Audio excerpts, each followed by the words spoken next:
Selamat siang. Siang Mbak Putih, siang teman-teman semua. Terima kasih Pak. Sebelum kita masuk ke materi inti yang akan dibawakan oleh Pak Arfan, saya izin memperkenalkan diri dulu. Nama saya Putih dari Mula Kota Tua Jakarta.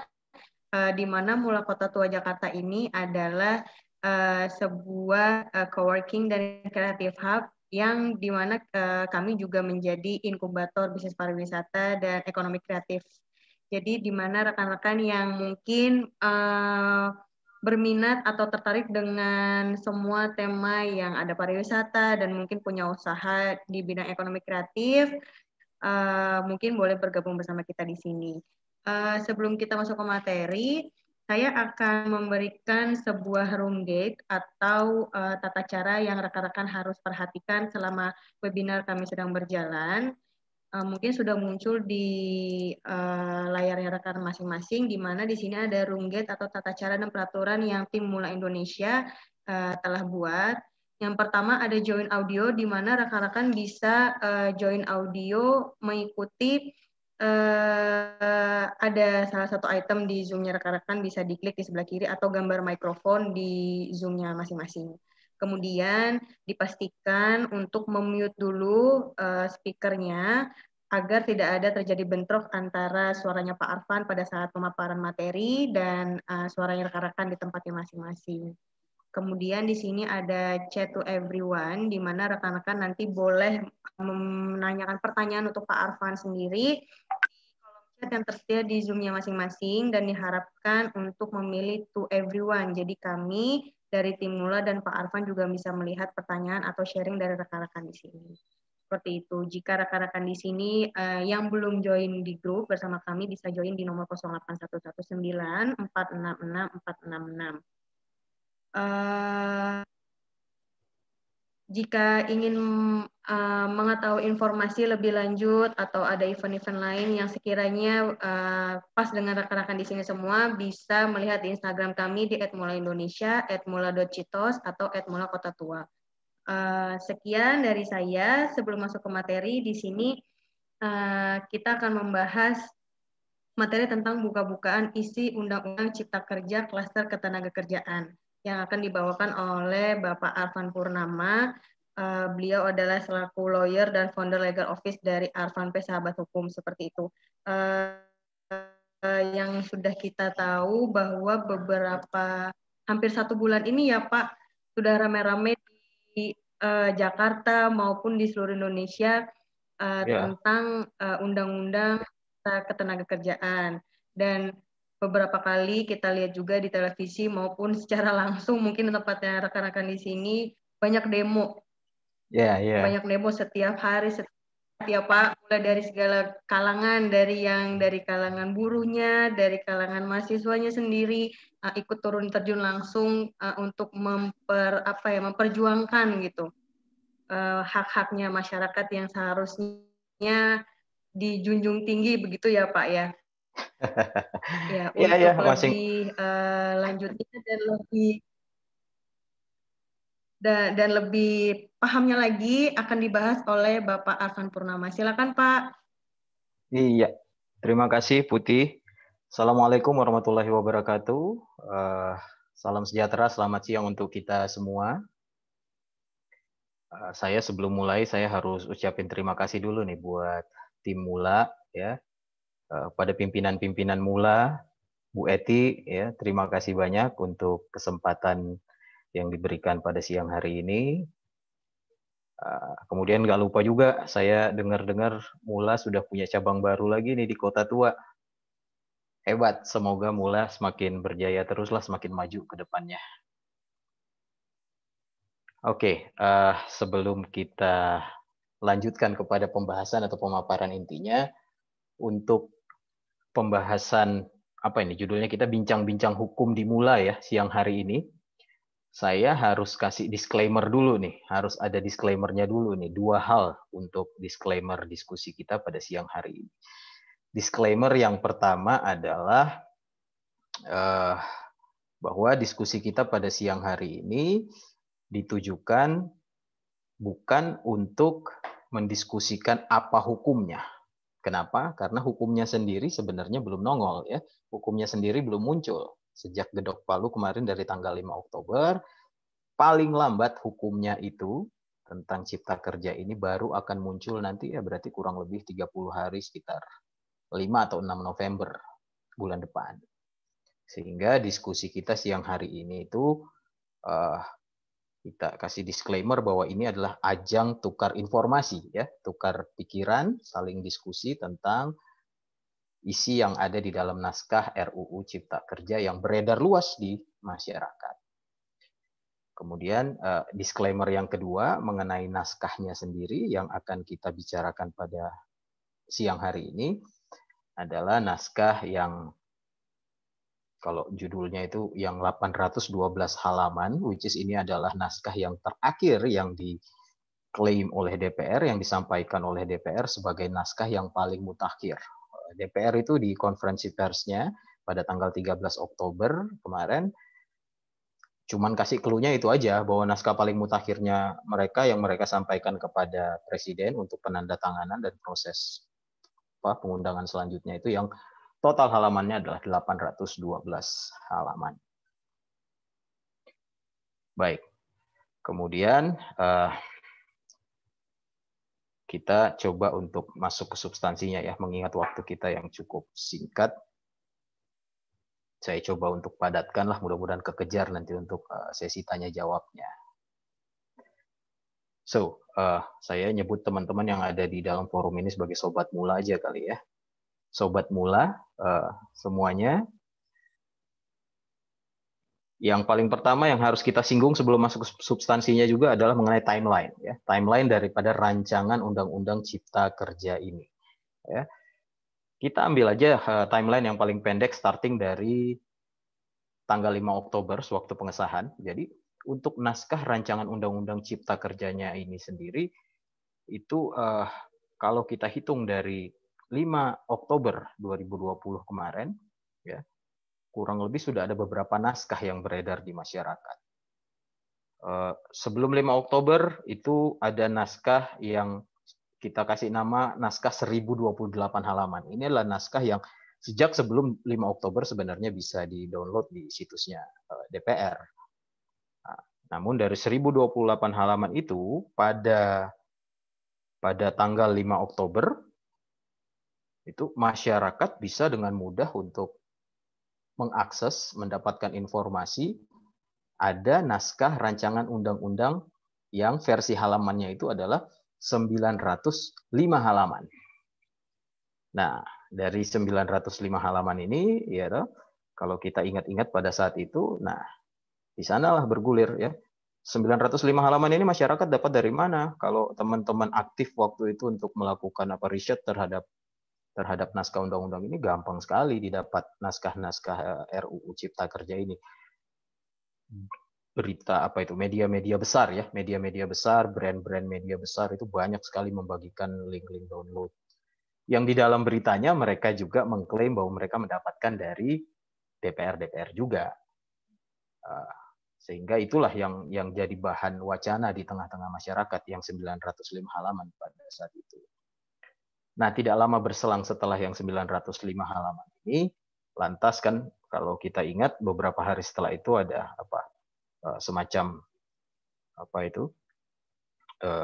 klarifikasi ya atau pelurusan baik dari Presiden sendiri maupun dari DPR tentang ya kurang lebih waktu itu isinya ya yang ini tidak begitu, yang itu tidak begini. Ya sialnya waktu itu memang adalah pembandingnya sendiri memang belum ada. Nah, tidak lama setelah klarifikasi tersebut dilakukan, kemudian beredar lagi tuh di masyarakat naskah rancangan Undang-Undang Cipta Kerja versi halamannya beda lagi. Jumlah halamannya pada saat itu adalah 1035 halaman. Nah, itu saya ingat benar saya dapat naskah 1035 halaman ini download dari link yang dibagikan oleh berita CNBC Indonesia. Itu situs berita bisnis yang lumayan besar ya.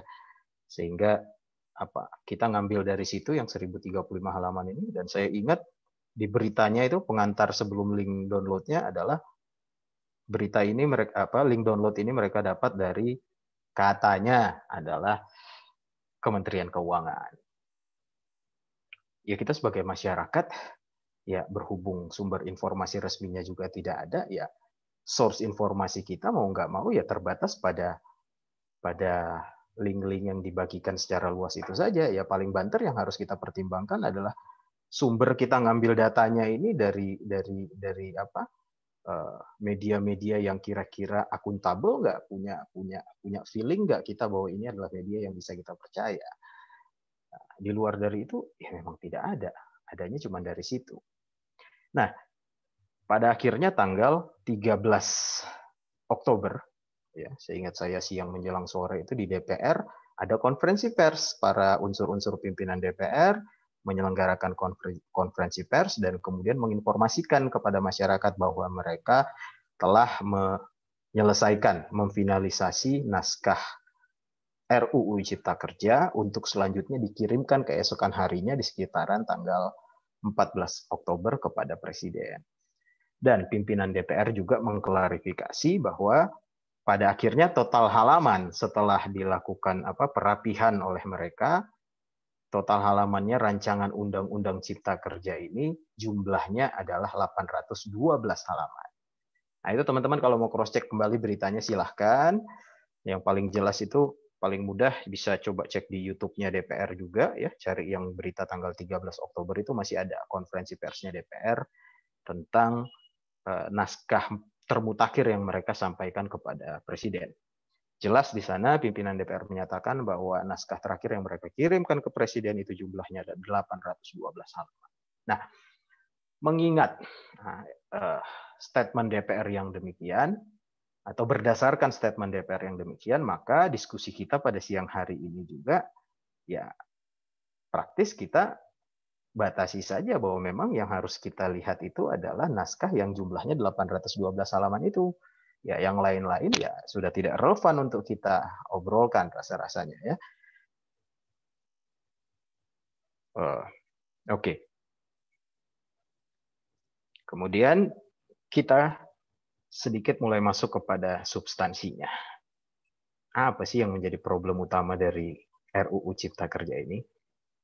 Sobat Mula, saya secara pribadi di sini melihat di rancangan Undang-Undang Cipta Kerja yang versi 812 halaman ini ada itemnya kurang lebih 8 ya. 8 item atau 8 kalau kita bilang klaster salah juga. 8 tema dari Undang-Undang Ketenagakerjaan yang lama, Undang-Undang nomor 13 tahun 2003, Undang-Undang Ketenagakerjaan yang diubah via Undang-Undang Cipta Kerja ini. Apa-apa saja 8 tema itu? Yang paling pertama itu adalah tentang lembaga pelatihan kerja. Ya. Ini saya minta maaf sebelumnya karena tidak mempersiapkan slide, jadi ya mudah-mudahan tetap bisa bisa diterima. Ya, yang pertama tentang lembaga pelatihan kerja. Kemudian yang kedua lembaga penempatan tenaga kerja atau jasa penyalur tenaga kerja. Kemudian yang ketiga itu adalah tema tentang cuti dan lembur. Kemudian yang keempat itu temanya tentang tenaga kerja asing. Ya. Kemudian yang kelima itu adalah perjanjian kerja waktu tertentu. Dan yang keenam itu adalah outsourcing. Kemudian yang ketujuh itu adalah tentang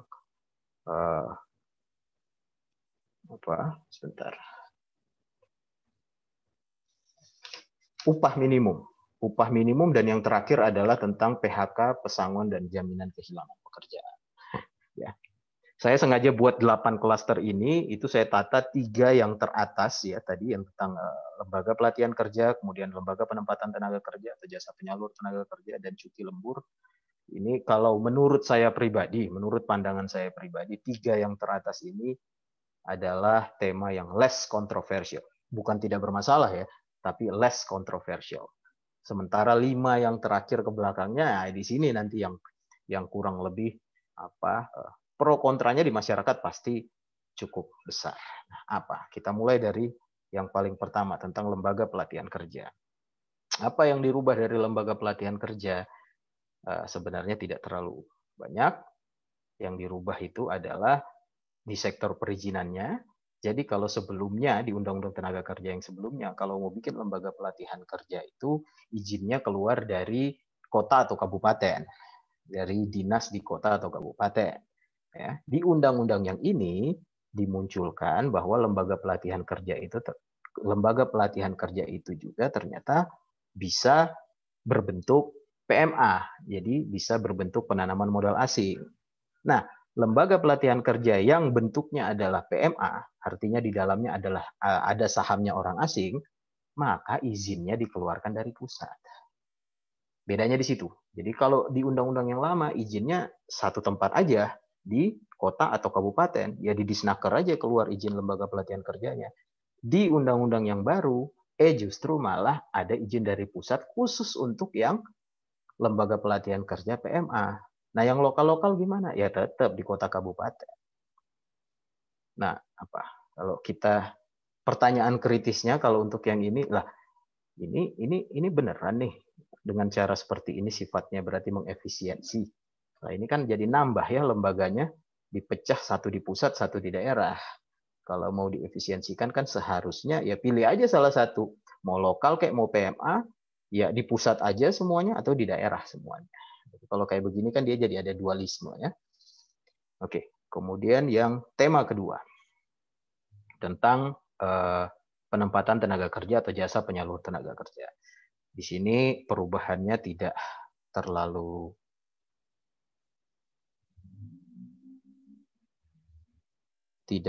signifikan ini ya. Ini untuk jasa penyalur tenaga kerja ini dia sifatnya dari apa? Dari bentuk perusahaan. Tadinya jasa penyalur tenaga kerja itu bentuknya harus badan hukum.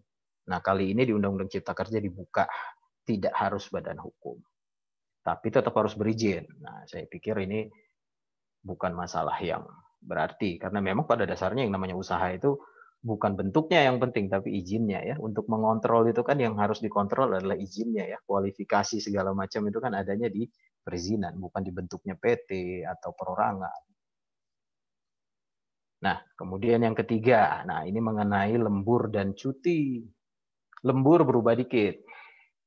Jadi lembur kalau di undang-undang yang lama itu dia totalnya kan 3 jam sehari limitnya dan maksimal 14 jam seminggu. Di undang-undang yang baru yang di versi 812 halaman naik sejam. Jadi sehari sekarang lembur 4 jam limitnya. Seminggu jadi 18 jam. Jadi lemburnya naik sejam di undang-undang yang baru. Kalau untuk cutinya, cuti tetap nggak ada yang berubah, cuman untuk cuti panjang ya. Cuti panjang itu kan cuti yang bisa didapatkan di tahun ke-7 dan tahun ke-8 kita bekerja, kita itu diperbolehkan untuk ngambil 1 bulan secara penuh di tahun ke-7 dan ke-8 bekerja. Nah, tadinya di Undang-Undang Ketenagakerjaan ini dikancing, ini menjadi hak yang tidak bisa ditawar-tawar dari tenaga kerja.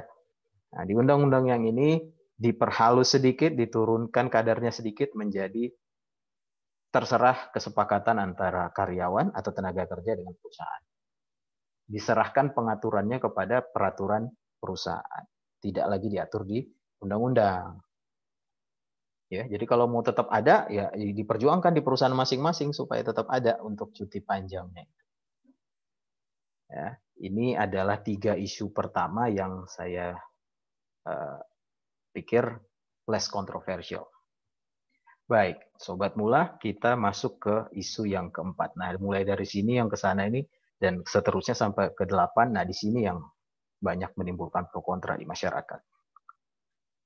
Tema yang keempat yang diubah di dalam RUU Cipta Kerja versi 812 halaman adalah tentang tenaga kerja asing. Dulunya di Undang-Undang Ketenagakerjaan, yang namanya tenaga kerja asing itu harus ada izinnya, harus ada izin ke apa? Jadi 2 layer ya. Izin yang paling awal itu namanya RPTKA, Rencana Penggunaan Tenaga Kerja Asing, baru kemudian izin yang kedua itu namanya INTA yang belakangan dirubah menjadi notifikasi. Izin mempekerjakan tenaga asing belakangan tahun 2019 maaf, dirubah menjadi istilahnya notifikasi. Ya, tapi ini tetap saja sifatnya adalah izin kepada perorangan. Jadi kalau RPTKA itu adalah rencana, jadi sejenis proposal. Jadi perusahaan itu ya, Bu, ini saya informasikan barangkali di antara teman-teman ada yang belum familiar. Nah, untuk yang RPTKA ini adalah proposal. Jadi perusahaan itu memajukan proposal tentang rencananya dia mempekerjakan tenaga kerja asing. Berapa jumlahnya ya, kemudian untuk jabatan-jabatan apa saja, keperluannya apa, tapi belum menyebutkan secara rinci di situ siapa yang akan datang, kualifikasinya bagaimana, itu belum. Nah, ini layer proposal di RPTKA yang nantinya apabila orang asing yang direncanakan di dalam RPTKA mau masuk ke Indonesia, dibuatkanlah izinnya yang sifatnya personal. Jadi antara izin yang sifatnya personal dengan rencana harus connect.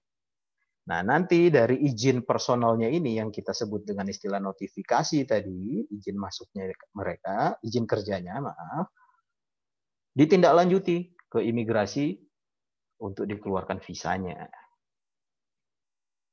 Nah, di Undang-Undang Cipta Kerja yang sekarang, notifikasinya itu dihilangkan. Jadi sudah tidak ada lagi layer yang kedua tadi, yang notifikasi atau yang dulunya namanya IMTA, izin mempekerjakan tenaga kerja asing itu, atau notifikasi itu hilang, sudah tidak diperlukan. Jadi perusahaan itu cukup menggunakan RPTKA saja untuk mendatangkan orang asing bekerja ke Indonesia. Kalau kita coba kaji secara kritis, ini problem utamanya adalah RPTKA-nya nanti ini akan bagaimana bentuknya. RPTKA yang selama ini kita kenal kan sifatnya dia proposal ya, jadi sama sekali belum detail, sama sekali belum menyampaikan tentang siapa orangnya yang akan datang. Jadi semuanya serba rencana. Ngontrolnya bahwa orang yang direncanakan itu yang benar-benar datang nanti bagaimana. Ini yang di dalam undang-undang ini belum jelas dan memang dimandatkan untuk diatur lebih lanjut di dalam peraturan pemerintah. Ya. Nah, dari RPTKA ini muncul lagi persoalan yang kedua. Dulu di Undang-Undang Ketenagakerjaan, semua orang asing pokoknya harus ada RPTKA, harus ada izin tenaga kerjanya, harus ada notifikasinya.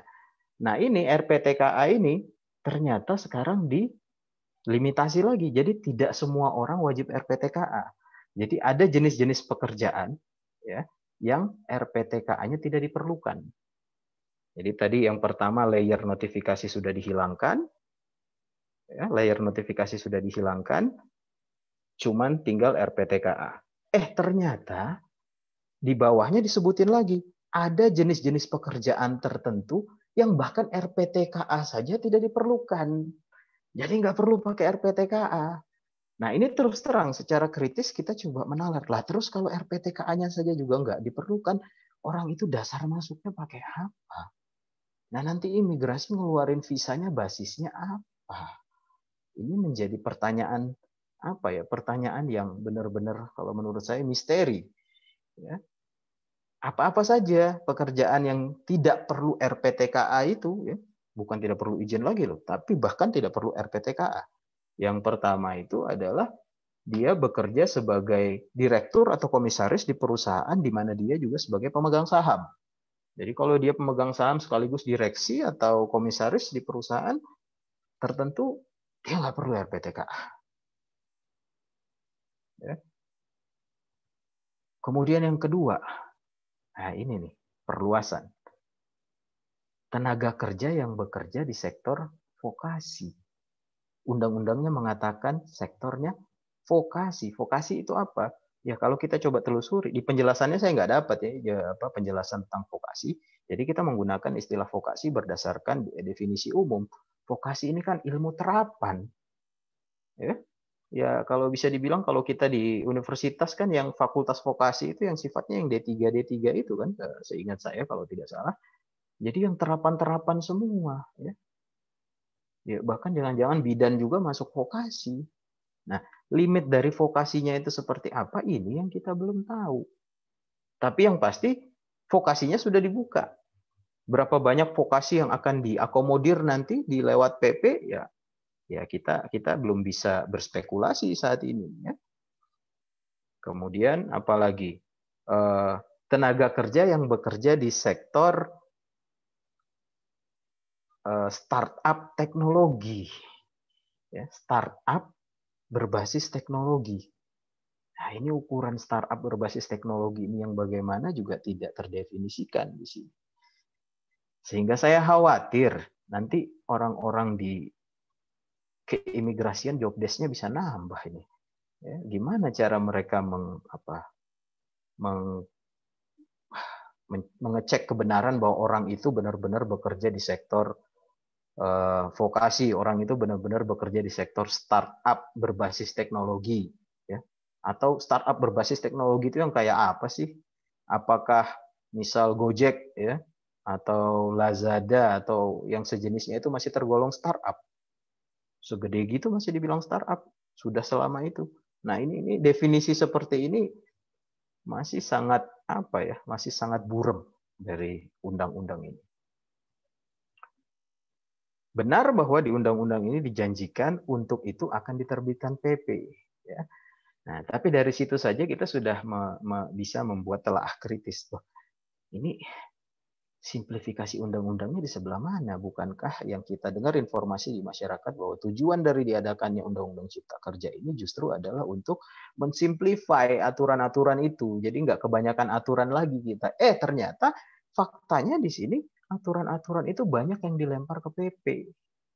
Ya, saya agak nggak kebayang aja ini akan berapa puluh, berapa ratus, atau mungkin berapa ribu PP lagi yang keluar hanya untuk merealisasi satu undang-undang ini. Ya. Ini banyak sekali di dalam undang-undang ini, khususnya di klaster ketenagakerjaan diamanatkan. Pokoknya DPR, ya, lewat PP, lewat PP. Ya. Ini agak ruwet nih kalau lewat PP. Kenapa? Karena begini, sobat. PP itu dikeluarkan, powernya semuanya ada di tangan presiden. Sehingga apa? Pembuatannya, ya ganti presiden bisa ganti PP dengan mudah. Ya. Bahkan ya kita tidak bermaksud untuk berburuk sangka, tapi memang itu possible secara hukum. Ya, PP-PP ini adalah alat bargaining politik pada akhirnya. Di setiap masa, ya, bisa saja ini dijadikan sebagai alat bargaining politik. PP yang ini gue tarik, PP yang ini gue keluarin. Ujung-ujungnya kita masyarakat tidak mendapatkan kepastian hukum dari sana. Karena PP ini dengan sangat mudahnya bisa bergonta-ganti di kemudian hari based on siapa yang pegang kekuasaan. Nah, tapi kalau undang-undang sifatnya dia lebih tinggi dan lebih rumit lagi untuk melakukan perubahan. Itu untuk sektor tenaga kerja asing tadi, ya. Kemudian untuk sektor atau tema upah minimum. Nah, mengenai upah minimum. Oke. Jadi kalau di Undang-Undang Ketenagakerjaan sebelumnya itu upah yang wajib ada adalah upah minimum provinsi, upah minimum kota kabupaten, kemudian upah minimum sektoral. Nah, sekarang yang tersisa yang benar-benar wajib ada itu adalah upah minimum provinsi. Jadi kewenangannya ada di gubernur. Gubernur tiap tahun harus menerbitkan yang namanya upah minimum provinsi. Upah minimum kota atau kabupatennya bagaimana? Yang biasanya upah minimum kota atau kabupaten ini lebih tinggi dari upah minimum provinsi. Bisa ada, bisa tidak. Jadi di sini di rancangan Undang-Undang Cipta Kerja ini dibikin fleksibel. Terserah gubernur. Jadi kalau menurut gubernur bisa dia keluarkan berdasarkan pertimbangan apapun, ya dia keluarkan. Kalau dia nggak mau keluarkan, ya dia nggak keluarkan. Konsekuensinya apa? Kalau yang terjelek gubernur nggak mau keluarin, ya kalau kita ngomong, kebetulan saya orang domisili Jawa Barat, ya kita kerja di Depok, yang mepet-mepet Jakarta, itu upah minimumnya bisa saja sama dengan yang kerja di Garut. Which is kalau sekarang kan rasa-rasanya tidak demikian, ya. Karena biaya hidup di Garut sama biaya hidup di Depok jelas berbeda. Nah, tapi kalau misalnya gubernur Jawa Barat pada saat itu menolak untuk mengeluarkan yang namanya upah minimum kota atau kabupaten, ya dia berhak. Karena memang yang wajib itu cuma satu, dia keluarin satu upah minimum provinsi. Berlaku untuk seluruh Jawa Barat misalnya. Atau buat orang Jawa Timur, Gubernur Jawa Timur keluarin satu skala upah saja. Ya. Upah minimum kabupaten kota ini, kalau di undang-undang yang lama, gubernur itu secara teknikal agak susah untuk mengelak karena memang wali kota dan bupati diberi kewenangan untuk mengajukan rekomendasi tentang upah minimum kota dan kabupaten. Nah, power wali kota dan bupati untuk mengajukan rekomendasi itu di undang-undang ini sirna. Apakah akan muncul lagi di PP yang memang diperintahkan oleh undang-undang ini untuk dibuat? Wallahu a'lam. Nggak tahu kita. Ya, yang pasti kalau muncul lagi, saya sih secara rasional terus ngapain dirubah gitu. Ya, secara awam saja mikir ya. Ya kalau udah dihilangin terus nanti muncul lagi di PP, lah terus ngapain lu rubah? Kurang lebih begitu. Sehingga wajar apabila kita berasumsi yang justru, wah ini kayaknya nggak nongol lagi nih barang. Ya, berbasis logika pemikiran yang begitu ya. Untuk upah minimum. Nah, untuk formula penentuan upahnya sendiri, komponen yang biasa berlaku untuk menentukan upah minimum di waktu-waktu yang lalu, yaitu komponen hidup layak, diganti istilahnya, nomenklaturnya dengan upah minimum itu ditentukan berdasarkan inflasi dan perkembangan ekonomi. Beda nih, hasilnya bisa beda jauh. Ya. Kalau kita contoh, apalagi di masa pandemi kayak sekarang, perkembangan ekonomi kalau Jakarta, perkembangan ekonominya minus. Inflasinya masih ada sedikit. Nah ini hampir bisa dipastikan kalau ini ukuran ini yang digunakan, benchmark perkembangan ekonomi yang digunakan, ya nggak ada kenaikan untuk tahun berikutnya. Kenapa minus kok perkembangan ekonomi? Kalau barang dikali minus masa bisa plus? Nggak mungkin kan? Nah tapi kalau dia komponen hidup layak kan ukurannya jadi harga-harga ya, komponen layak. Untuk orang bisa hidup layak itu harus terpenuhi A, B, C, D, E. Nah, kalau harga A, B, C, D, E ini naik, ya otomatis upah minimum akan ikut naik. Makanya setiap tahun upah minimum pasti ikut naik. Nah, tapi kalau dengan formula seperti ini, di undang-undang sudah ditaruh garis besarnya adalah harus berbasis pada pertumbuhan ekonomi atau inflasi, terbuka peluang bahwa kenaikan itu bisa saja tidak ada. Ya. Ini di depan mata kalau kayak kita di Indonesia sekarang perkembangan ekonominya minus. Oke, kemudian nah ini nih yang menjadi kontroversi besar daripada upah minimum. Tiba-tiba di dalam Undang-Undang Cipta Kerja ini ada diistilahkan upah berdasarkan satuan waktu dan satuan hasil. Seperti apa satuan waktu dan satuan hasil itu kita belum tahu. Sekali lagi, undang-undang ini memerintahkan agar mendefinisikan upah berdasarkan satuan waktu dan satuan hasil itu ke dalam PP. Jadi tidak diberi kejelasan. Apa sih yang dibilang dengan satuan waktu itu? Apakah mungkin satuan waktu ini pada akhirnya didefinisikan upah itu tidak lagi ngitung upah minimum sebulan, tapi upah sejam.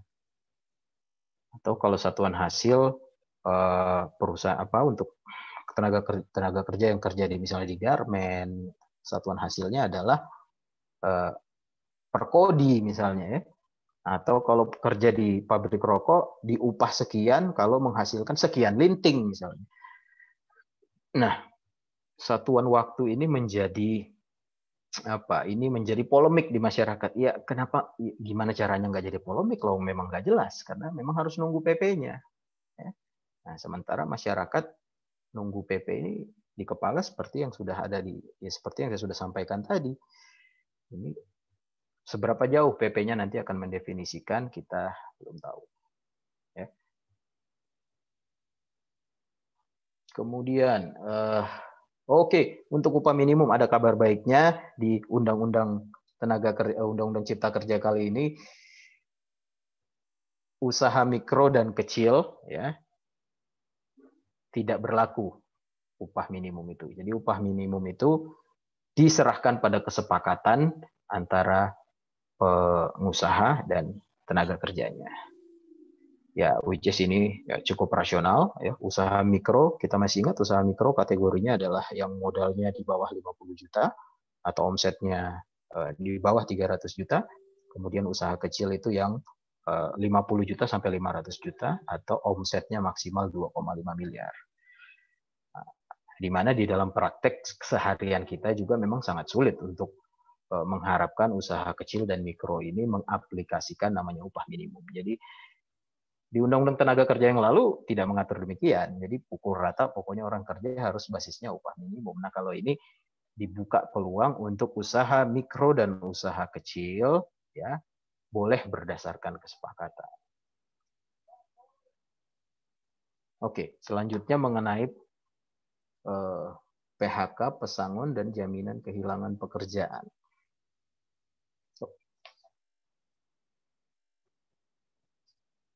Maaf, saya terlewat ya. Tentang perjanjian kerja waktu tertentu dan outsourcing dulu seharusnya. Ya. So, kalau untuk perjanjian kerja waktu tertentu, ini ya, teman-teman sobat mula mungkin sudah sering dengar di mana di wawancara-wawancara televisi atau dimanapun ya, katanya nanti bisa kontrak seumur hidup. Ya kalau ngelihat dari undang-undangnya sih benar, mungkin ya. Jadi limit yang tadinya ada di dalam undang-undang ketenagakerjaan yang lama yaitu 2 tahun, kemudian maksimum diperpanjang 1 kali juga selama 1 tahun. Nah, itu pasal yang mengatur itu di dalam Undang-Undang rancangan Undang-Undang Cipta Kerja ini hilang. Meskipun memang dimandatkan untuk diatur lebih lanjut di dalam PP. Sekali lagi, didorong lagi sama DPR kepada pemerintah. Jadi nggak tuntas. Dihilangin tapi didorong kepada pemerintah. Nah, artinya apa? Mungkin nggak nanti untuk jangka waktunya atau limitasinya muncul lagi? Mungkin. Bisa saja pemerintah nanti keluarin PP yang munculin kembali untuk masalah limit daripada kontrak kerja ini. Jadi apakah limit kontrak kerja berdasarkan RUU Cipta Kerja pasti hilang? Tidak pasti. Mungkin saja dimunculkan. Tapi apakah jaminan akan ada? Juga tidak. Nah, jadi kita benar-benar terpaksa, dengan sangat terpaksa benar-benar harus nunggu PP-nya. Limitnya akan dimunculin pemerintah akan seperti apa? Ya nggak tahu. Kalau dia tetap sama saja, tetap aja ternyata nanti PP-nya adalah PP-nya memunculkan limit 2 tahun dan hanya bisa diperpanjang 1 kali. Sekali lagi pertanyaan mendasarnya atau pertanyaan kritisnya, ngapain dirubah ini barang? Nah, buat apa capek-capek ngerubah kalau pada akhirnya sama saja di PP? Ya, malah tambah banyak aturannya. Ya.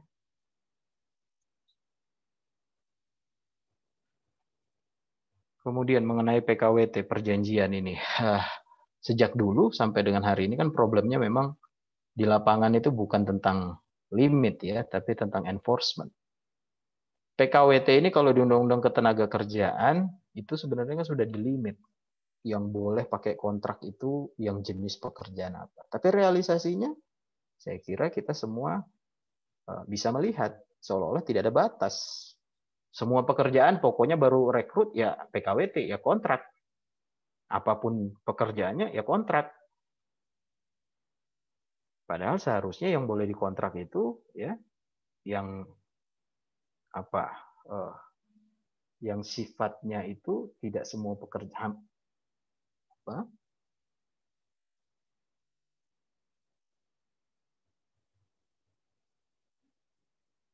yang sifatnya itu dia sifatnya sifat sementara ya pekerjaannya.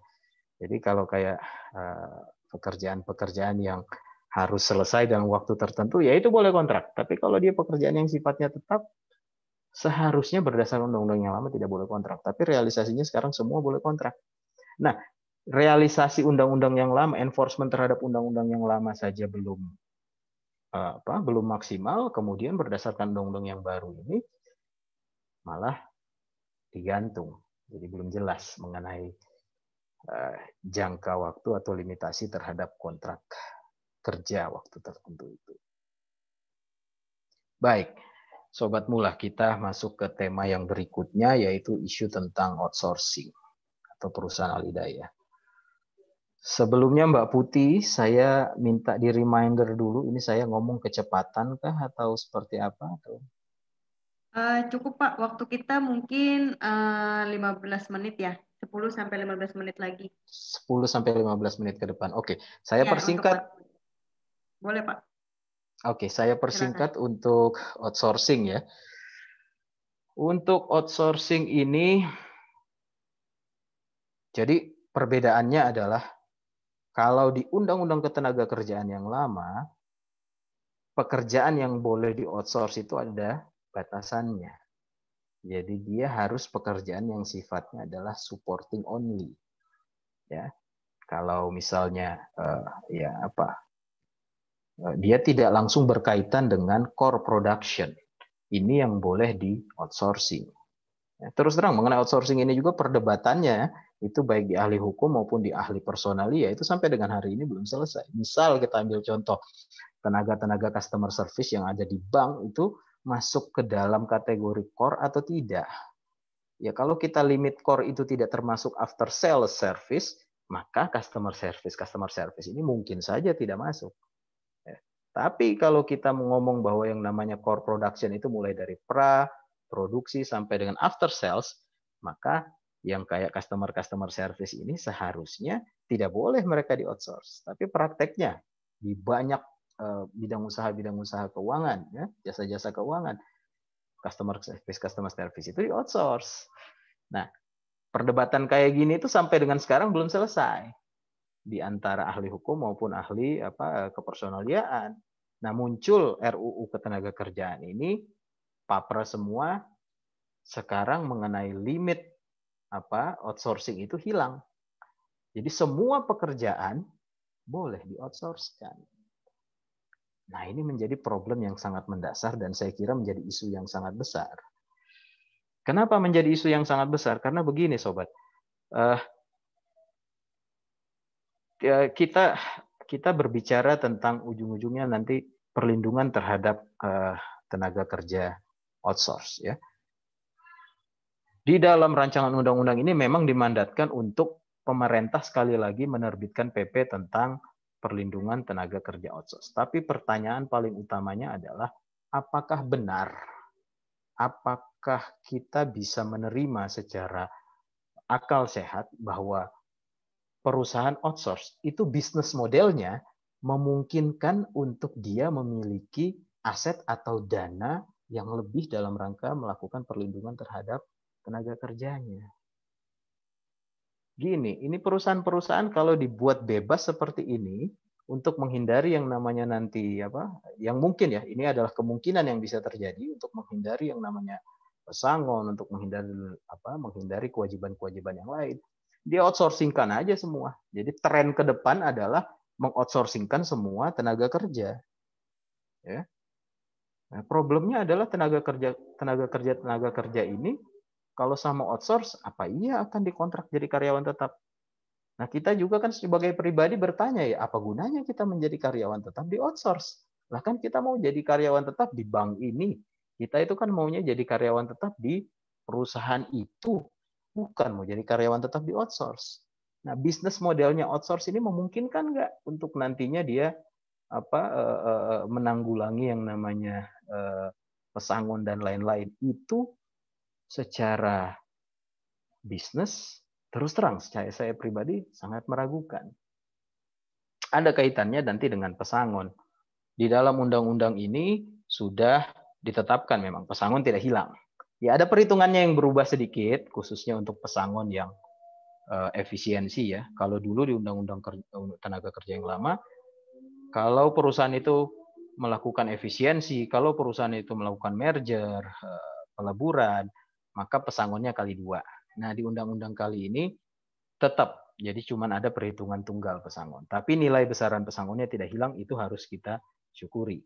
Tapi dengan adanya pengaturan outsource yang dibuka selebar-lebarnya kayak gitu, peraturan pesangon yang tetap bertahan seperti Undang-Undang Tenaga Kerja yang lama, malah jadi nggak berguna.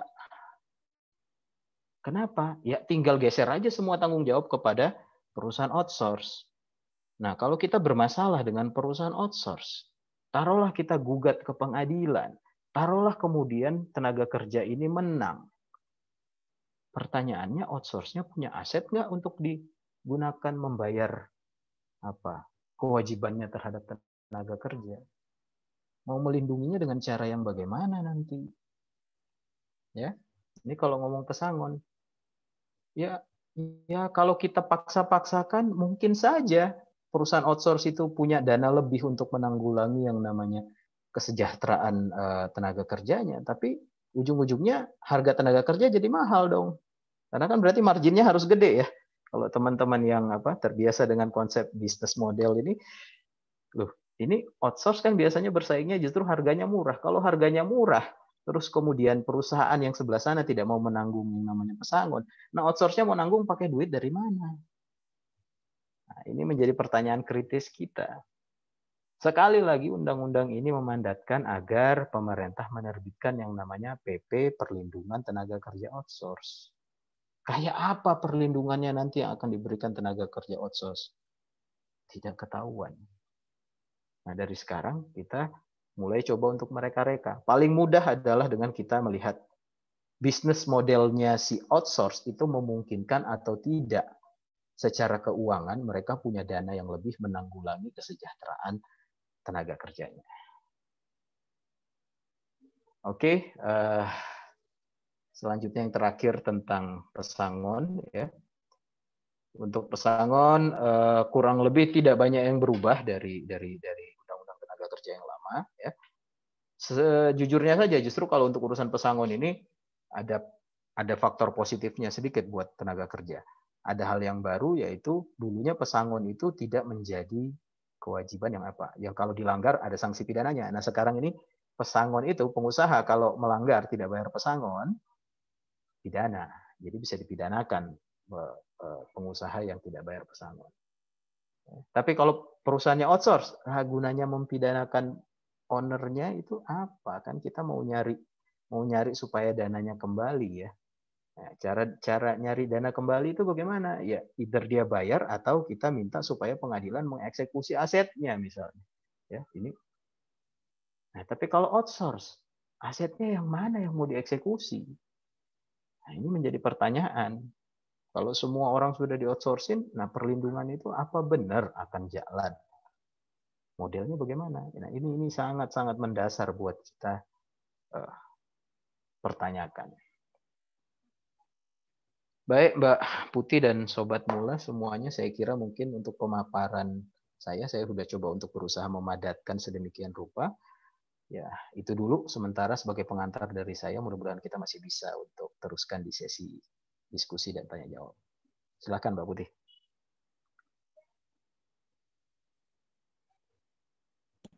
Terima kasih Pak atas pemaparan materinya Pak.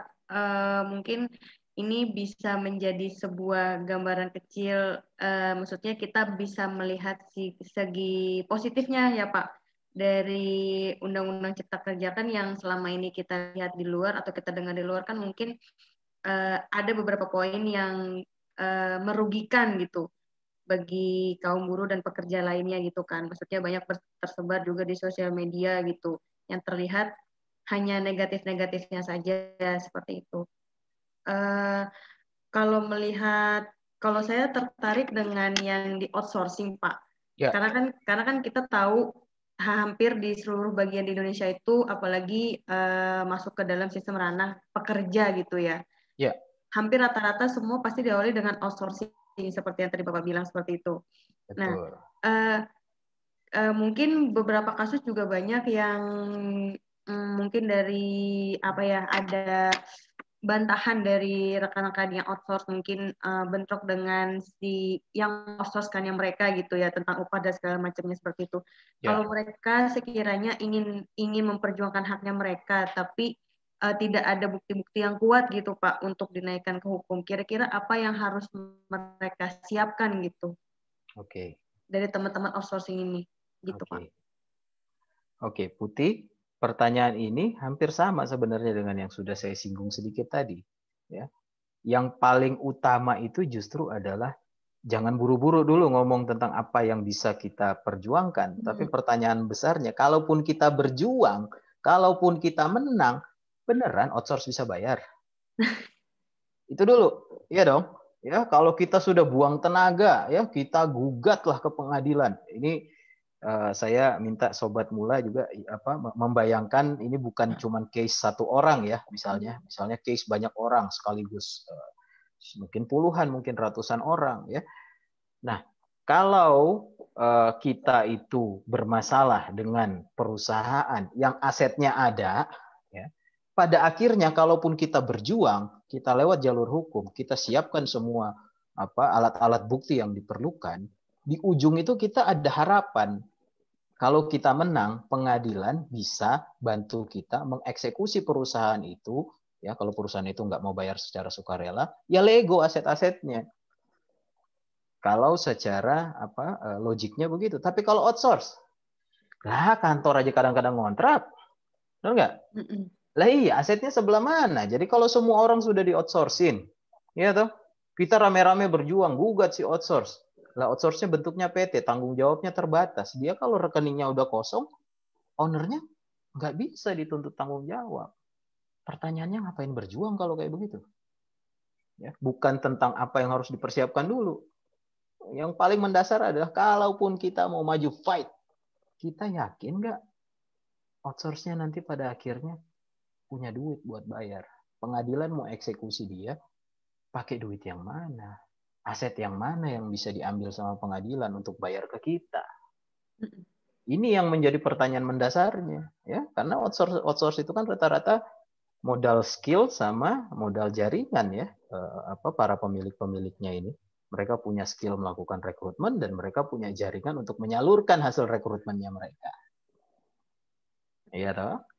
Nah, kemudian mereka semua menggunakan konsep semua karyawannya ya dia PKWT, dia kontrak kerja sifatnya, nggak ada yang jadi permanen.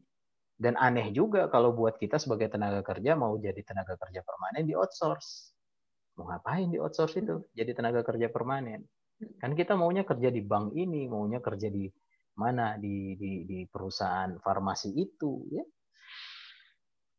Itu dulu Putih pertanyaannya kalau outsource, ya, permasalahan mendasarnya. Outsource itu bisnis modelnya nggak bisa menjamin pembayaran kepada tenaga kerjanya pada akhirnya. Kecuali pemerintah ya punya inisiatif, ini yang saya pikirkan mungkin saja terjadi kalau pemerintah nanti di dalam PP-nya keluarkan inisiatif untuk mengatur supaya kewajiban-kewajiban pembayaran pesangon, kewajiban-kewajiban pembayaran tunjangan ini itu si outsource kontrak tetap tanggung jawabnya harus di perusahaan yang kontrak, di perusahaan user. Ya. Kalau pemerintah berani mengeluarkan PP yang demikian. Jadi tetap saja ya, kita kembalikan kepada esensi dasar daripada outsource itu kan perusahaan nggak mau pusing sama urusan isu-isu tenaga kerjanya. Tapi jangan nggak mau pusing juga sama duitnya dong. Jangan nggak mau pusing juga dengan ekonominya. Oke lah urusan orang curhatnya Anda nggak mau tangani. Pokoknya nggak mau dengar orang curhat, nggak mau dengar orang bandel-bandel, maunya yang bagus-bagus aja semua. Tapi isu ekonominya Anda nggak boleh lepas tangan. Nah, itu ada peluang ya. Kalau mau berjuang, PP-nya nanti didorong supaya pemerintah nerbitin PP yang demikian. Outsource waktu kontrak sama perusahaan-perusahaan harus ada pasal yang wajib. Perusahaan itu harus tanggung jawab apabila melakukan PHK terhadap karyawan-karyawan outsource. Kalau itu fair. Kalau itu bisa diterima akal. Tapi kalau perlindungan yang demikian juga tidak ada, ya bullshit lah. Mau gugat outsource juga apanya yang mau digugat. Ya. Baik. Tapi sejauh ini untuk si perusahaan usernya ini belum ada itu ya Pak, perjanjian seperti itu ya Pak untuk outsource. Maksudnya lebih berarti ketika ada sosok si outsource ini, semua tumpang tindihnya ada di mereka gitu, bukan dari si user atau perusahaannya. Iya, kalau konteksnya untuk hari ini, ya nggak ada yang mau, Putih.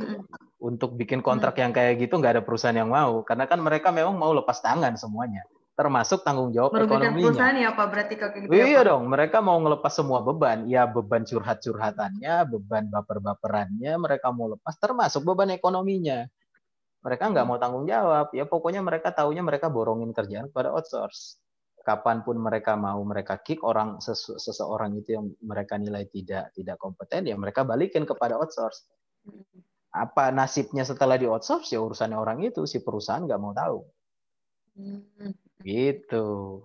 Baik. Nah, kecuali Mungkin ini pemerintah secara tegas berinisiatif untuk masuk melindungi pekerja outsource melalui PP-nya nanti dengan mewajibkan tanggung jawab ekonomi terhadap si tenaga kerja tetap ada di perusahaan user.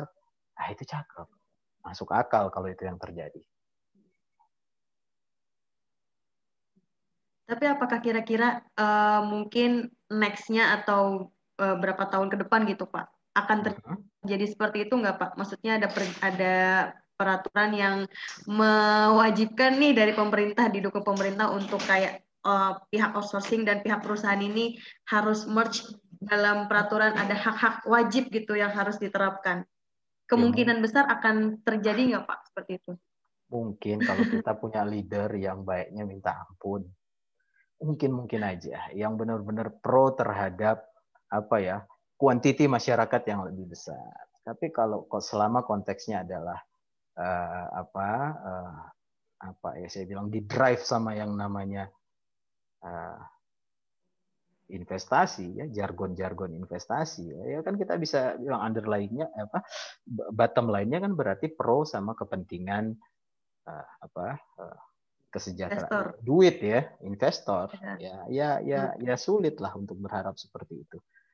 Tapi mungkin kalau suatu hari di depan kita dapat pemimpin yang ya memang benar-benar pro-nya itu benar-benar pro terhadap kesejahteraan orang banyak.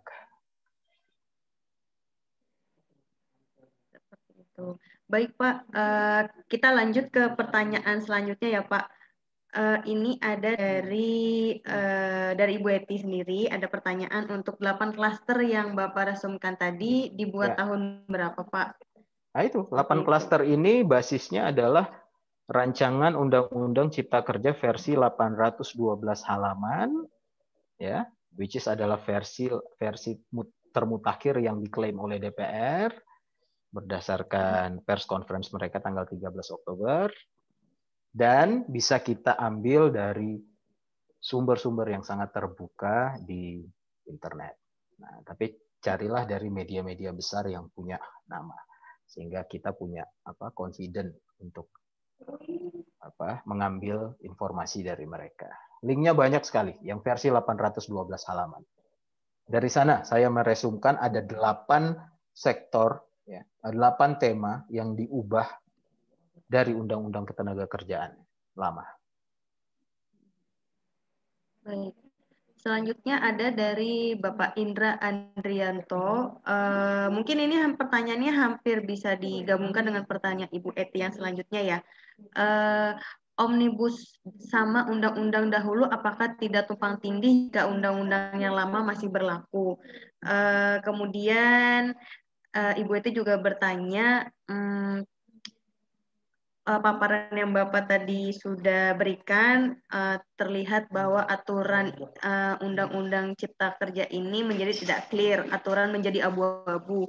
Apakah perlu diganti undang-undangnya gitu Pak? Maksudnya dari undang-undang yang dulu dengan yang sekarang, apakah bisa jadi satukan atau perlu ada yang dihapus gitu Pak? Maksudnya yang kita benar-benar menerapkan yang sekarang aja nih, yang dulu tuh ya sudah ditinggalkan saja gitu. Oke. Jadi ini kita kembali terhadap konsep Omnibus Law ya. Jadi Omnibus Law itu kan menggabungkan merubah undang-undang dari banyak sektor. Ya, kalau tidak salah ini ada 70-an sekian. Ada terakhir ini 76 undang-undang yang dirubah secara sekaligus melalui Undang-Undang Cipta Kerja ini. Nah, dari Undang-Undang Tenaga Kerja nomor 13 tahun 2003 tidak semuanya diubah. Jadi hanya pasal-pasal tertentu atau tema-tema tertentu, which is yang 8 tadi yang saya jelaskan, itu doang yang diubah. Nah, yang tidak diubah melalui Undang-Undang Cipta Kerja ini berarti masih berlaku ya sesuai dengan ketentuannya yang lama. Ya, misalnya kayak apa yang tidak diatur di dalam Undang-Undang Cipta Kerja yang sekarang tentang apa cuti apa kalau buat wanita sedang menstruasi, itu tetap ada karena nggak dirubah di Undang-Undang Cipta Kerja yang kali ini nih di RUU yang 812 halaman nggak diganti-ganti itu, nggak disinggung-singgung. Berarti tetap berlaku Undang-Undang yang lama. Terus untuk pekerja anak, nah juga nggak disinggung-singgung di sini, berarti tetap berlaku. Nah, jadi yang dirubah apa dari Undang-Undang Tenaga Kerja? Ya hanya 8 poin yang saya sampaikan tadi. Jadi hanya ada beberapa pasal, tidak semua pasal. Nah, apakah itu tidak tumpang tindih? Enggak, kalau terhadap si undang-undang lamanya ya. Ya karena kan memang dia menggantikan. Ya, jadi menggantikan undang-undang pasal-pasal yang undang-undang lama itu bunyinya sudah berubah.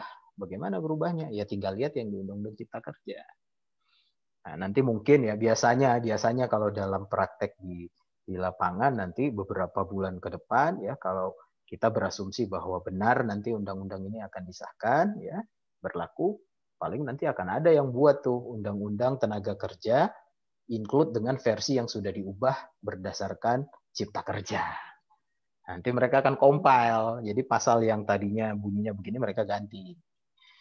Nah, jadi secara teknikal ke depan masih tetap bisa mudah kita baca. Ambil aja Undang-Undang Tenaga Kerja yang udah dikompil dengan Undang-Undang Cipta Kerja, beres. Biasanya begitu. Jadi, tumpang tindihnya terhadap yang mana? Mungkin terhadap undang-undang yang lain. Itu benar. Ya. Oke, baik. Selanjutnya ada pertanyaan dari Bapak Jose Tandra. Kalau misalkan banyak aturan Omnibus Law yang diserahkan ke PP, apa bisa PP tidak dijadikan basis hukum atau bisa di-counter dengan aturan lain, bahkan aturan Menteri Ketenagakerjaan atau lain-lainnya? Gimana Pak, menurut pandangan Bapak? Peraturan Menteri Ketenagakerjaan urutannya di bawah PP. Jadi yang sobat mula perlu ketahui urut-urutan perundangan itu kan kalau paling tinggi Undang-Undang Dasar ya, kemudian TAP MPR ya, kemudian undang-undang atau Perpu ya, baru di bawahnya ini adalah PP, Perpres dan Perda provinsi atau kabupaten. Nah, kalau PP ini yang bisa merubah PP itu cuma undang-undang atau PP sendiri. Jadi kalau peraturan Menteri Tenaga Kerja tidak boleh bertentangan dengan PP. Nah, kalau PP tidak boleh bertentangan dengan undang-undang. Nah, problem daripada PP adanya di mana? PP ini yang ngeluarin eksekutif only. Jadi yang pegang power ngeluarin PP itu cuma presiden. Presiden seorang diri, kapanpun dia mau, dia bisa ganti PP itu. Itu tergantung kebutuhan. Ganti presiden apa PP-nya bisa ganti? Bisa. Makanya itu tadi yang saya sempat singgung ya. Yang saya khawatirkan, ya, ini kalau kita nggak berbicara cuma tentang klaster ketenaga kerjaan, tapi mungkin di klaster-klaster yang lain. Loh, ini ya apa ya? Sebagai warga negara wajar-wajar saja kita mencurigai ini PP nanti jadi alat bargaining politik ini, karena yang pegang powernya kan presiden semua, ya. Presiden bisa kapanpun mengatakan kepada pihak tertentu PP ini akan saya tarik, saya ganti dengan PP yang itu bisa terjadi. Atau PP yang tadi belum diterbitkan saya terbitkan PP-nya. Nah, kalau rata-rata undang-undang tidak bisa tuntas mengatur sebuah situasi dalam masyarakat dan cenderung dilepas begitu saja sama peraturan presiden, maka esensi kita sebagai negara hukum ya kalau saya bilang mulai bisa dipertanyakan. Karena peraturannya cuma kuat di eksekutif, ini tidak tepat. Ya. Intinya itu, kalau PP apakah menjamin kepastian hukum? Ya selama belum diganti, baik. Tapi PP sekali lagi sangat mudah diganti. Kapanpun presiden mau, kapanpun presiden suka, dia akan ganti, dia ganti. Setahun PP berlaku bisa ganti? Bisa. Baru dikeluarin kemarin bisa ganti sekarang kok kalau Presiden mau. Ya, kekurangannya PP itu di situ. Karena PP memang ditujukan sebenarnya untuk melaksanakan undang-undang, melaksanakan perintah rakyat. Masalahnya, wakil rakyat memerintahkannya nggak jelas, banyakkan dilempar ke eksekutif. Ya jangan salahkan nanti kalau eksekutif, ya apa ya, bisa mengambil kesempatan-kesempatan yang tidak kita harapkan dari celah-celah dibukanya aturan untuk semuanya diatur sama eksekutif. Bisa dipahami ya maksud saya ya?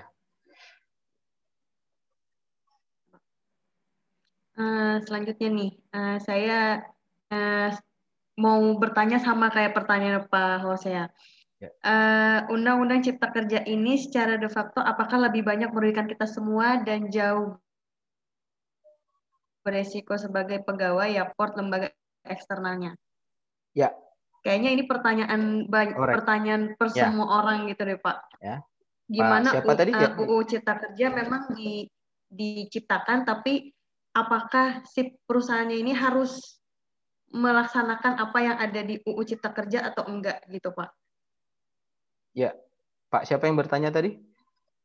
Pak Hosea Tandra. Pak Hosea, pendapat kalau dari saya pribadi, saya paling concern di dalam Undang-Undang Cipta Kerja ini di satu sektor, Pak, yaitu sektor outsourcing. Ya. Jadi selama sektor outsourcing ini, ya, bahkan nanti setelah PP yang dimandatkan untuk dibuat, tetap ternyata dia tidak dilimit, maka saya secara pribadi mengatakan, iya, memang sangat berbahaya untuk tenaga kerja. Ya, terlepas dari yang lain-lain aturannya baik-baik saja, tapi kan yang paling mudah itu tadi, semuanya digeser ke outsourcing aja. Ya toh, yang kayak pesangon yang ternyata tidak berubah banyak dari undang-undang lama oleh para pengusaha dirasa masih memberatkan, ya sudah pengusaha paling gampang kalau yang itu ternyata tetap memberatkan, ya dia lempar ke outsourcing. Ya, selama perlindungan terhadap sektor outsourcing tidak jelas, saya bilang ini sektor yang paling berbahaya. Nah, makanya PP tentang perlindungan outsourcing ini menjadi faktor yang sangat krusial untuk menentukan apakah RUU Cipta Kerja ini nanti bisa pro atau tidak terhadap tenaga kerja. Poin krusialnya ya, kalau menurut analisa saya pribadi adanya di outsourcing itu. Karena kalau yang lain-lain mau dibagusin kayak apa juga, tidak terlalu banyak berguna di saat perusahaan itu mengambil strategi semuanya dia dorong ke outsource. Sementara tadi kita sudah sampaikan, problem yang kita hadapi kalau dengan outsource adalah, kalaupun kita berjuang, kagak ada yang bisa kita harapin. Itu problem utamanya. Mudah-mudahan lah, PP-nya itu mudah-mudahan benar ada yang so-called perlindungan terhadap pekerja outsource. Kalau itu benar ya agak tenang-tenang sedikit, agak. Ya. Tapi kalau tidak ya ambiar bos. Oke Pak, ini ada satu lagi dari Ibu Eti. Mungkin ini lebih ke sharing ya Pak ya. Ibu bilang mungkin ini sudah dikeluarkan, sudah terlalu lama Pak, jauh 2003 gitu ya. Wayanya diperbaiki, tapi jangan dipilih-pilih, better disesuaikan dengan kehidupan saat ini. Jika diberlakukan, akan diambil yang menguntungkan sepihak saja nantinya. Kuasa penuh luar biasa. Ganti versi, tapi ganti penguasa negeri. Waduh. Gimana Pak? Setuju saya dengan Bu. Dari Halo Putih. Sharingnya Ibu. Ya, secara pribadi saya terus terang adalah pribadi yang tidak terlalu setuju dengan metode omnibus law itu. Kalau metode teknik perancangan perundang-undangan ngerubah secara gelondongan, secara omnibus kayak gini, terus terang saya sendiri secara pribadi itu menolak. Dari pandangan gitu. Kenapa? Karena kita bahas satu undang-undang aja itu materinya bisa kemana-mana dan kaitannya bisa kemana-mana. Di sana itu kita masih punya ruang untuk miss waktu kita ubah undang-undang itu. Nah sekarang digabungin jadi satu undang-undang dari mana aja, 76 undang-undang dibahas barengan. Ya pasti banyak miss-nya lah. Ya, peluang untuk miss itu sangat terbuka lebar. Ya, saya tidak mau berspekulasi, tapi apakah itu yang menjadi alasan kenapa ujung-ujungnya DPR ya karena mau cepat semuanya dilempar aja ke pemerintah lewat PP, lewat PP, lewat PP.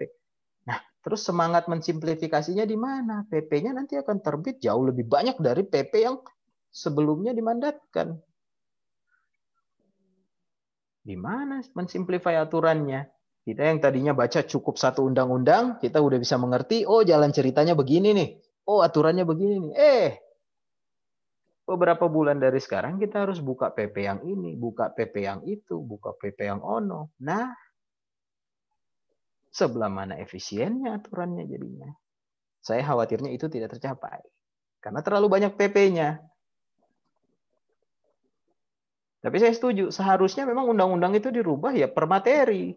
Kalau 2003 ke sekarang dianggap sudah terlalu banyak hal yang tidak sesuai lagi dengan kebutuhan zaman, ya fokus ke situ aja dulu ngerubah.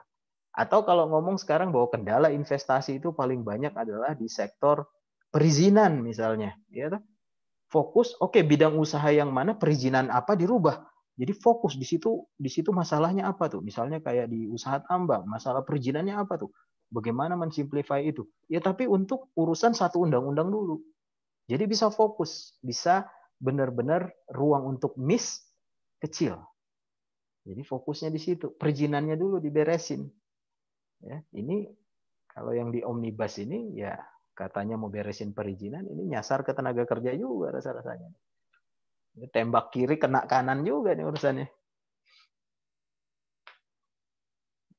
Ya, tapi bukan berarti bahwa perubahan ini semuanya negatif. Seperti yang saya sampaikan tadi, ada hal yang positif itu di mana di Pesangon ya. Pesangon tadinya tidak ada aspek pidananya, sekarang ada aspek pidananya buat pengusaha. Asal bukan pengusaha outsource. Ya. Kalau yang dipidanakan itu adalah presiden direktur apa misalnya Kimia Farma, ngeri dia. Bayarlah Pesangon ini buat teman-teman tenaga kerja kan. Apa yang dipidanakan itu adalah presiden direktur apa Plaza Indonesia, bayarlah dia. Tapi kalau yang dipidanakan outsource, aduh saya jadi ragu nih.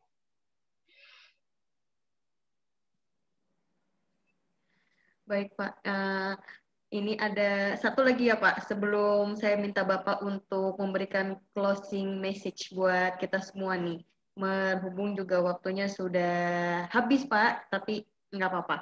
Ini ada satu lagi dari Bapak Indra, mungkin DPR beranggapan dengan melemparkan ke eksekutif lebih ringkas karena langsung dieksekusi dengan otoriter. Setengah pernyataan itu saya setuju. Ruang untuk otoritarianisme itu terbuka lebih lebar memang kalau terlalu banyak aturan yang dilempar kepada eksekutif. Ya, itu tadi saya bilang prinsip negara Rechtsstaatnya itu menjadi tidak terlalu nongol ya. Karena seharusnya yang buat buat aturan, buat undang-undang itu untuk mengatur dirinya sendiri adalah rakyat, which is melalui wakilnya ya, dari rakyat untuk rakyat. Tapi kalau dari rakyat lempar ke eksekutif ceritanya akan beda. Terlalu banyak resiko hukum yang bisa terjadi, terlalu banyak resiko ketidakpastian hukum khususnya apabila aturan itu cenderung dilemparkan kepada eksekutif. Saya setuju dengan pernyataan itu. Baik, terima kasih Pak. Sebelum kita mengakhiri webinar di siang hari ini, mungkin sebetulnya kita perlu nextnya membahas ini lebih panjang kali ya Pak, waktu lain gitu. Iya. Soalnya saya sejujurnya juga interest juga dengan isu ini gitu kan. Mengingat juga di daerah Kota Tua sendiri kan dekat dengan pusat demo apa segala macam. Maksudnya apa sih yang dijadiin permasalahan terus tuh? Gimana sih caranya masyarakatnya bisa melihat sisi positifnya? Maksudnya siapa nih yang akan memunculkan sisi positif dari UU Cipta Kerja ini agar demo-demo di Jakarta tentunya yang jadi pusat utamanya gitu. Ya tidak melulu ada gitu loh Pak.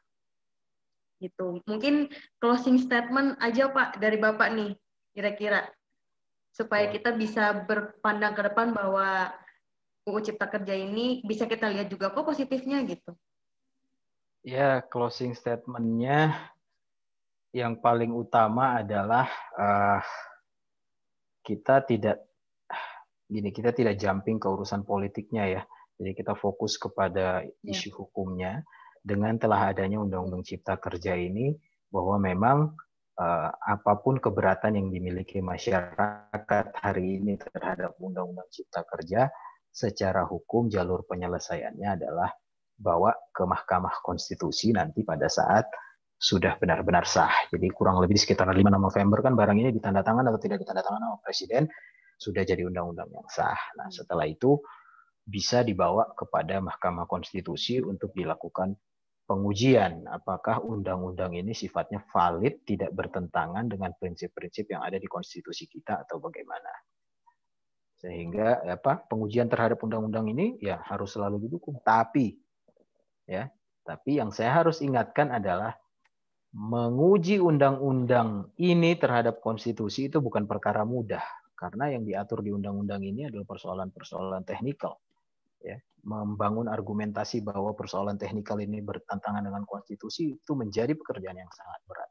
Sehingga dari sekarang elemen-elemen masyarakat yang kurang sependapat dengan banyaknya hal yang dirasa kurang di dalam Cipta Kerja ini, dari sekarang udah mulai harus ancang-ancang kawal pemerintah. Jadi agak bagi tugas sedikit ya, sebagian ke MK, sebagian kawal ke pemerintah untuk urusan penerbitan PP-nya.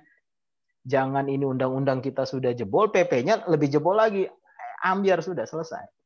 Ya, masih ada ruang untuk sedikit meminimalisir kerusakan dengan cara mengawal pemerintah untuk menerbitkan PP-PP yang lebih berpihak ya, yang lebih memiliki keberpihakan sosial terhadap tenaga kerja. Ini untuk khusus klaster ketenaga kerjaan tentunya. Nah, jangan dilupakan, jangan ditinggal pemerintah bikin PP-nya sendiri. Ya, saya sempat ada dengar berita itu ada elemen organisasi buruh yang katanya diundang sama Menaker untuk mulai starting diskusi tentang PP turunan, malah menolak untuk hadir. Ya saya nggak terlalu paham kalau untuk analisa politiknya apa pertimbangan mereka, tapi saya melihat dari kacamata hukum ini bisa menjadi kerugian. Karena selepas PP udah nggak ada lagi, jebol semua. Ya. Nah, tapi kan seperti tadi banyak yang dilempar ke PP. Ya sudahlah kalau gitu pilihan kita kawal PP, ya sudah PP-nya aja kita gencet aja habis dulu di Menaker supaya keluarin PP-nya yang lebih cakep. Nah, di sisi lain ada teman yang lain yang harus tetap memperjuangkan, ya diuji lah, dicek ya undang-undang ini benar nggak bertentangan dengan konstitusi. Yang mananya, konstitusi pasal yang mana yang dilawan. Itu tetap jalan. Kawal PP-nya jangan ketinggalan. Kurang lebih itu saja sih yang mau saya ingatkan untuk kita semua, terutama untuk sobat mula juga. Barangkali di antara sobat mula yang ada di sini ada yang turun ke jalan ya nih kemarin.